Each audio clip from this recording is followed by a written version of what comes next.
নেপালের সেই অভিশপ্ত সকাল। এক সেকেন্ড আগে সব ঠিক ছিল, হাসি খুশি জীবন, বাজারের ব্যস্ততা, কৈলাস দর্শনে যাওয়া পুণ্যার্থীদের চোখে রঙিন স্বপ্ন, আর ঠিক পরের সেকেন্ডেই সব শেষ। প্রকৃতির এক নিমেষের রুদ্ররূপে তাসের ঘরের মতো ধসে পড়ল 5 তলা দলান। নদীর কর্দমাক্ত স্রোতে ভেসে গেল সাজানো সংসার। ভাবুন তো সেই পরিবারগুলোর কথা, যাদের আপনজনরা আজ নিখোঁজ। তালিকার একটি সংখ্যা মাত্র 105 জন ভারতীয় পর্যটক, যারা মহাদেবের দর্শনে গিয়েছিলেন। আজ তাদের ফোনগুলো আর বাজছে না।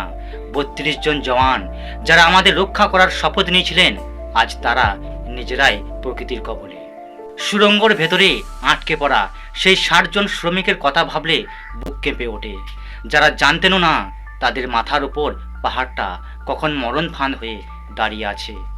শান্তির প্রতীক ভগবান বুদ্ধের মূর্তিও আজ সেই কর্দমাক্ত জলের নিচে।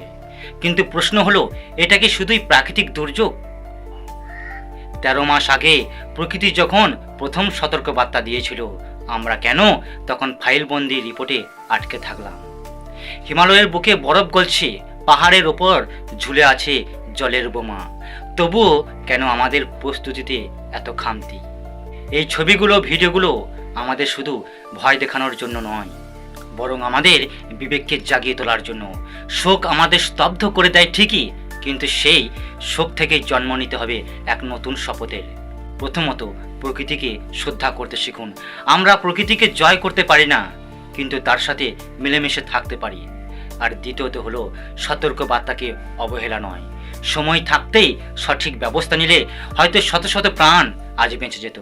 আর তৃতীয়ত, একতা ও সহমর্মিতা। আজ নেপাল কাঁদছে, কাল হয়তো অন্য কেউ। এই বিপদে আমাদের একে অপরের পাশে দাঁড়াতে হবে।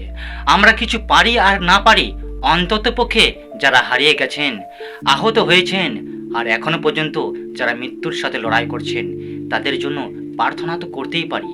ধ্বংসস্তূপের উপর দাঁড়িয়েই আমাদের আবার নতুন করে গড়ার স্বপ্ন দেখতে হবে। মনে রাখবেন, প্রকৃতিকে রক্ষা করলে প্রকৃতি আমাদের রক্ষা করবে। তাই আসুন এই ক্ষতিগ্রস্তদের জন্য একটু প্রার্থনা করি এবং সচেতনতার বার্তা সবার মধ্যে ছড়িয়ে দিই। হরে কৃষ্ণ।